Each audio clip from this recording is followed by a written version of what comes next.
Good morning. आज आपसे आपका फिजियोथेरेपिस्ट बात कर रहा है सर्वाइकल स्पॉन्डिलाइटिस, सर्वाइकल पेन के बारे में। इसको आप कैसे डायग्नोज करवाएंगे, आप किसके पास में जाएंगे और खुद घर पे आप इसको कैसे ट्रीटमेंट दे सकते हैं, सेल्फ फिजियोथेरेपी कैसे कर पाएंगे आप। सबसे पहले कि अगर आपको सर्वाइकल की प्रॉब्लम है तो आपको जो पेन, कॉमनली पेन होता है नेक में, शोल्डर पेन है, आपको आर्म पेन है, पेशेंट इस तरफ बताता है कि यहाँ पर दर्द है, थका हुआ सा है। एडवांस केसेस में माइल्ड टू मॉडरेट के अलावा अगर सीवियर केसेस हो जाएं आपके सर्वाइकल स्पॉन्डिलाइटिस के, नेक पेन के, तो आपको हाथों में जाने स्टार्ट हो जाती है पेन, सेंसेशन खराब हो जाती है आपकी ज़्यादा या कम।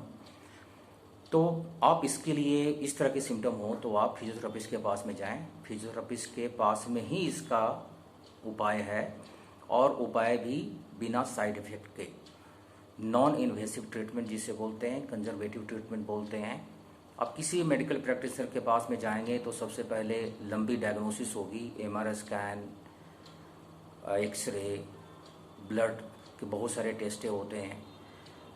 मोर ओवर ये हम अपने लाइफ में कभी न कभी साल में 1 या 2 बार तो करवा ही लेते हैं, हमें ऑलमोस्ट पता होता है। एक्सरे बहुत ही रेयरली करते हैं लोग, लेकिन आप मेडिकल प्रैक्टिशनर के पास में जाएंगे तो सबसे पहले एक्सरे या एमआरआई स्कैन ही वो करवाएंगे।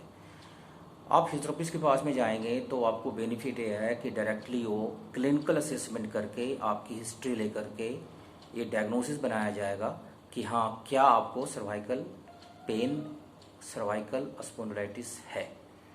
अगर आपको सर्वाइकल स्पॉन्डिलाइटिस है, उसके खास साइन सिम्टम होते हैं, फिजियोथेरेपिस्ट तुरंत से समझ जाता है कि हाँ, इसको सर्वाइकल पेन है और ये पेन कितना एक्यूट है, क्रोनिक है, किस कारण से है।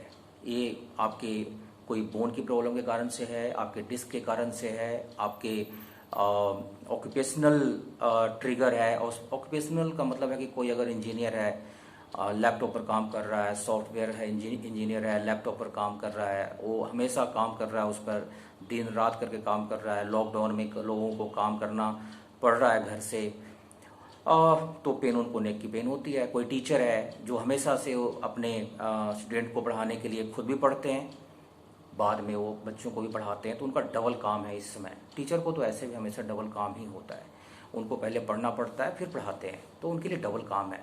प्लस घर में भी उनके काम होते हैं, तो उनके लिए बड़ा हैक्टिक शेड्यूल होता है। इस मामले में उनका नेक बिल्कुल थक जाता है, उनका शोल्डर गर्डल बिल्कुल थक जाता है। थकने के बाद भी वो काम करते हैं, तो वो अपने आप को कैसे आराम देंगे, कैसे अपने आप को स्ट्रेच करके आराम देंगे, कैसे कैसे पोस्चरल पोजीशन क्या क्या है, किस पोजीशन में अपने आप को ले जा सकते हैं 5 मिनट के लिए, 10 मिनट के लिए, उनको बहुत तेज़ी से रिलीफ मिलेगा। वो सारी बातें करूँगा मैं आपके सामने में, और मैं वो करके भी दिखाऊंगा आपको।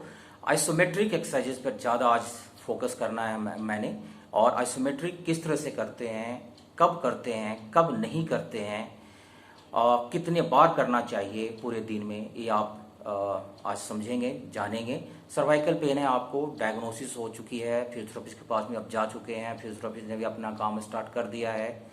इसके बाद आती है आपके साथ में machine therapy, electrotherapy plus manual therapy. Electrotherapy तो फिजियोथेरेपिस्ट आपको देगा, साथ साथ में मैनुअल थेरेपी भी देगा।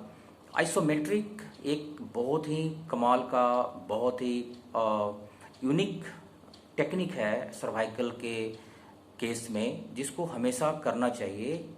पेशेंट को घर पर भी करना चाहिए, फिजियोथेरेपिस्ट को भी इंसिस्ट करें कि आप वो वहाँ पर क्लिनिक में भी करवाएं। उससे आप अच्छे ढंग से उसको लर्न कर पाएंगे। लर्न करना बहुत ज़रूरी है कि आप इसको कैसे करेंगे। आप इसको हैफजर्डली अपने मर्जी से जैसे के तैसे नहीं करनी है, इसको बिल्कुल सही तरीके से करनी है और हमेशा कम करनी है, ज़्यादा तो बिल्कुल ना करें। अगर आपकी लिमिट है 50 रिपीटेशन करने की तो आप 30 में रुक जाएं। जब आपकी मैक्सिमम रिपीटेशन चली जाए 100 तो आप 80-90 पर रुक जाएं। आप 100 ना करें, क्योंकि होता क्या है कि हम मसल्स को एक्सरसाइजेस करके थका देते हैं। क्या मसल्स के थकने के बाद आपका काम, आपके घर में काम, आपके ऑफिस का काम बंद हो जाता है? नहीं होता बंद। उसके बाद भी आप मसल्स को काम यूज में लाते हैं, तो आप थके हुए मसल्स को कितना थका सकते हैं? ये समझना बहुत ज़रूरी है। आप थके हुए मसल्स को ज़्यादा नहीं थका सकते। आपको कोई पहले भगा दे 10 किलोमीटर, फिर बोले कि मेरे साथ में वॉकिंग कर लो, आप क्या बोलेंगे उसे? बोलेंगे मैं थक चुका हूँ, वॉकिंग नहीं कर सकता। लेकिन अगर आप पहले वॉकिंग कर लें, फिर आप सामने वाला बोले कि नहीं अब जरा भागो हमारे साथ 5 किलोमीटर, आप बोलेंगे मैं तो वार्म अप में हूँ, मैं बड़ा अच्छा फील कर रहा हूँ, I can run more than 5 kilometre, आप मेरे से भगा लो उस मेरे को। तो एक कॉन्सेप्ट है, तो अपने आप को समझें। एक्सरसाइज करते समय विशेष ध्यान दें। एक्सरसाइजेज ज़्यादा ना करें, ओवर एक्सर्ट ना करें, कैलकुलेशन बहुत ज़रूरी है।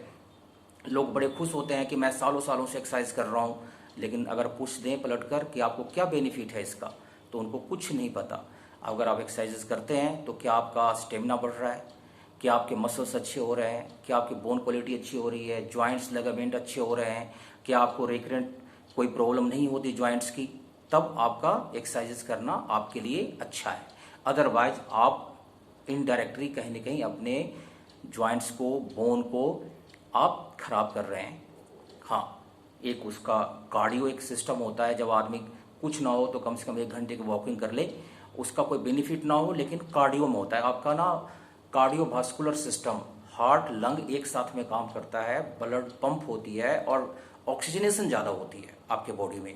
आपका बॉडी में ऑक्सीजनेशन ज़्यादा होता है तो आपके टिश्यूज़ को ज़्यादा ऑक्सीजन मिलते हैं, ज़्यादा ग्राउंड मटेरियल्स जो हमें ब्लड में होते हैं, सारे के सारे ग्रोइंग फैक्टर, हीलिंग फैक्टर आपके ब्लड में होते हैं। ब्लड जितना तेज़ी से पंप होगा, जितने दूर तक जाएगा, आपके नरिशमेंट जितनी ज़्यादा होगी, आपकी हीलिंग अच्छी होती है, आपका डायबिटीज़ का कंट्रोल अच्छा रहेगा, थायराइड का कंट्रोल अच्छा रहेगा। तो एक अलग फैक्टर है।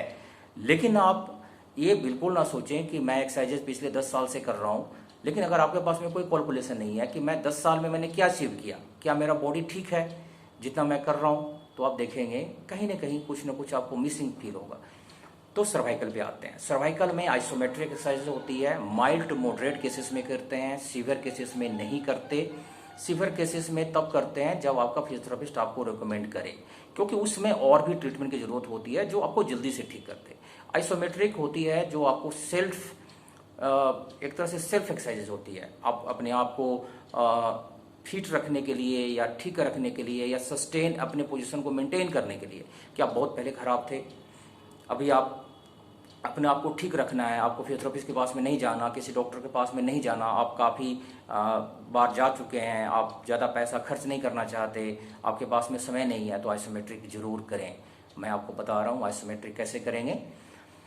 बिल्कुल बैक सपोर्ट के साथ में बैठेंगे, बैक का सपोर्ट होना बहुत जरूरी है। राइट लेफ्ट दोनों हाथ के साथ में कुछ भी नहीं होगा, कम से कम 2 फीट तक, ताकि आप अपने इस तरह से देख लें आपका दोनों हाथ जा रहा है। पीछे की तरफ में कोई दिक्कत नहीं, पीछे में बैक सपोर्ट चेयर के साथ में हो, आपका शोल्डर से ऊपर का एरिया बिल्कुल ओपन हो, कोई इसके आसपास में कुछ हिंड्रेंस ना हो जिसमें आपका हाथ रोक सके आपके मूवमेंट करते समय। आप बिल्कुल सामने देखें, मिरर के सामने में करें तो बहुत ही अच्छा है, ताकि आपको मिरर में पता तो चले कि जो मैं कर रहा हूँ वो कितना अच्छा हो रहा है। तो आपको मिरर के सामने में आइसोमेट्रिक करनी है। आइसोमेट्रिक करते हुए काउंटिंग करनी है आपको।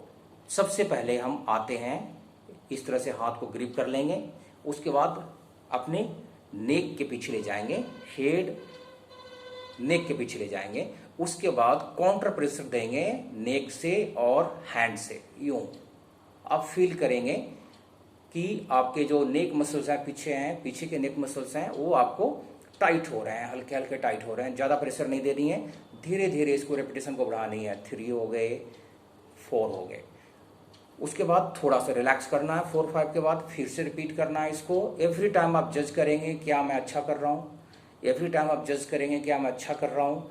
ज़्यादा मूवमेंट नहीं करेंगे, बहुत थोड़ा सा मूवमेंट हो रही है, बहुत थोड़ा सा मूवमेंट हो रही है, इसे आइसोमेट्रिक बोलते हैं। उसके बाद रिलैक्स करेंगे, थोड़ा सा शोल्डर को राइट लेफ्ट मूव करेंगे, अपने आप को एडजस्ट करेंगे, अपने पोजीशन में आएंगे। सामने में मिरर आपका है, मिरर में दिख जाएगा कि आपका बॉडी कोई राइट लेफ्ट आगे पीछे तो नहीं है, आप अपने आप को ठीक करेंगे मिरर में। उसके बाद आती है लेफ्ट साइड में हैंड को रखेंगे, इस तरह से ऐसे रखेंगे, और हैंड से और अपने साइड ऑफ हेड से प्रेशर देंगे, यूं 1 2 3 4 5। कोई मूवमेंट नहीं होगी करते समय, कोई भी मूवमेंट नहीं करनी है। उसके बाद राइट साइड में बिल्कुल यूं टिकाएंगे अपने हाथ को अपने लेफ्ट राइट साइड के फेस पे और उसके बाद प्रेशर देंगे। 1 2 3 4 5। पीछे से कर लिया हमने, साइड बाय साइड कर लिया हमने, साइड वाली मसल्स के लिए कर लिया, पीछे के लिए कर लिया। अब हमने आगे के मसल्स के लिए करना है, तो उसके लिए हम या तो यूं रखें, अगर आपको ये चुभता है तो आप यूं रखें। उसके बाद अपने इस दोनों पार्ट को अपने टमी के ऊपर में टिका दें, फिक्स कर दें टमी के ऊपर, और हाथ को इस तरफ से रखें और अपने आप को बिल्कुल रिलैक्स पोजीशन में डाल करके नीचे की तरफ दबाएं। यूं नीचे की तरफ दबानी है, यूं। लेकिन अभी मैं मूवमेंट करके दिखा रहा हूं, इसमें मूवमेंट नहीं करते। यूं रखें, जोर लगाएं, जोर लगाएं। 3 4 5। आगे के फ्लेक्सर्स हो गए, एक्सटेंसर्स हो गए, साइड मसल्स हो गए। अब उसके बाद इसमें रोटेटरी मूवमेंट भी होती है, जब हम रोटेट करते हैं तो उसके लिए आपको हाथ इस जगह पर रखना है। पहले हमने हाथ यहाँ रखा था, अब हम यहाँ रखेंगे, ये दिखेंगे यहाँ ए, और उसके बाद हम रोटेट करेंगे 1 यूं, ठीक है। 5 बार रिपीट करेंगे। फिर दूसरे साइड से इस जगह पर, इस जगह पर आप देखेंगे, इस जगह पर यूं हाथ यूं रखेंगे।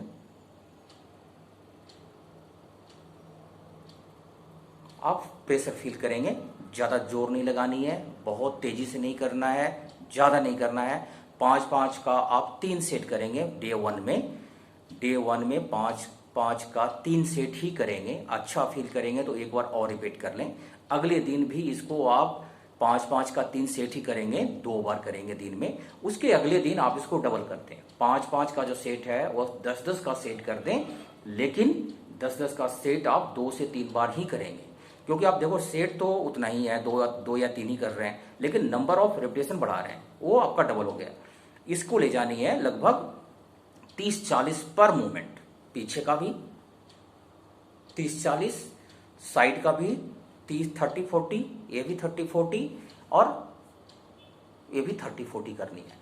अब उसके बाद आपको करनी है शोल्डर मूवमेंट, शोल्डर श्रगिंग करनी है। ये आइसोमेट्रिक मूवमेंट नहीं है, लेकिन जब भी आइसोमेट्रिक करें तो इस मूवमेंट को जरूर करें। शोल्डर को उठाएं ऊपर, 1 2 3, फिर वापस। फिर को शोल्डर को अप उठाएं, 1 2 3, फिर वापस। अब राइट को उठाएं ऊपर, फिर वापस। लेफ्ट को उठाएं, वापस। राइट को उठाएं, वापस। इसको आप रिपीट करेंगे 20 बार, और दोनों भी शोल्डर को उठाएंगे 20 बार। बड़े आराम से करेंगे, आराम से उठाएंगे, आराम से नीचे लाएंगे, स्लोली आराम से उठाएंगे, झटके से नहीं लानी है। उसमें आपके नेक मसल्स टूट सकते हैं, नेक मसल्स में स्प्रेन हो सकती है, जो आपके लिए अच्छा नहीं है। उसके बाद आप शोल्डर प्रोट्रैक्शन करेंगे और रिट्रैक्शन करेंगे। छाती को खोलेंगे आगे की तरफ, फिर पीछे की तरफ ले जाएंगे, चेस्ट को खोलेंगे, फिर शोल्डर को आगे लाएंगे। देखिए दोनों टिप जो है वो यूं आएगी, यूं आएगी, आगे की तरफ आएगी, यूं आएगी, यूं आएगी, यूं आएगी। आप इसको पहले धीरे धीरे कोशिश करेंगे, एकाएक से कोशिश करेंगे तो आपसे नहीं होगा, क्योंकि जब नेक पेन होती है तो काफ़ी तकलीफ में होते हैं, बहुत ज़्यादा अच्छे से नहीं कर पाते, कॉन्सेंट्रेट नहीं कर पाता पेशेंट। अगर आइसोमेट्रिक में कॉमनली कोई भी प्रॉब्लम बढ़ती नहीं है, लेकिन फिर भी आपको ऐसा लगता है कि ये करने के बाद मैं थोड़ा सा अनइजीनेस फील कर रहा हूँ, तो आपको आइसिंग लगानी है, कि पूरे एरिया को आइस लगानी है। आइस लगाने के बाद फिर से कोशिश करेंगे इसको करने की, आपको अच्छा लगेगा। और इसको रिपीट करते जाएं। साथ साथ में वोलिनी ऑइंटमेंट, डेक्लोफेनिक ऑइंटमेंट को, जो भी आप मेरे घर बहुत इजीली अवेलेबल होता है ointment, pain killer, anti inflammatory medicine होते हैं, आप उसको ज़रूर लगाएं। अपना पिल्लो अपने कंफर्ट के हिसाब से ज़रूर लें, पिल्लो को कभी भी ना हटाएं किसी के बोलने से। उस पिल्लो का यूज़ करें जिस पर आपको पिछले 15 साल से, 20 साल से, 50 साल से नींद आ रही है, उसी पिल्लो को लें। उस पिल्लो को आप ना छोड़ें, बहुत ज़रूरी है सर्वाइकल के केस में। सर्वाइकल के केस में अगर आपको नौसिया, वोमिटिंग जैसी फीलिंग होती है तो अपने फिजियोथेरेपिस्ट को बताएं, वो उसका कहीं न कहीं सोल्यूशन देंगे आपको कि हाँ, इस आपको मुझे किस मेडिकल प्रैक्टिशनर के पास में भेजनी है। सर्वाइकल के केस में कभी भी ये गलती ना करें, गलत चीज़ों को करने का। एक ही बार में 3-3 4-4 लोगों से ट्रीटमेंट लेने का, कि आप फिजियोथेरेपी से भी ले रहे हैं, ऑर्थोपेडिशियन से भी ले रहे हैं, ऑर्थोपेडिशियन के पास में इसका प्राइमरी स्टेज में या कंजर्वेटिव कोई मैनेजमेंट नहीं है, ये फिजियोथेरेपिस्ट के पास में भेजते हैं वो, तो आप फिजियोथेरेपिस्ट के पास में ही ये ट्रीटमेंट लेनी है। Thank you very much, take care.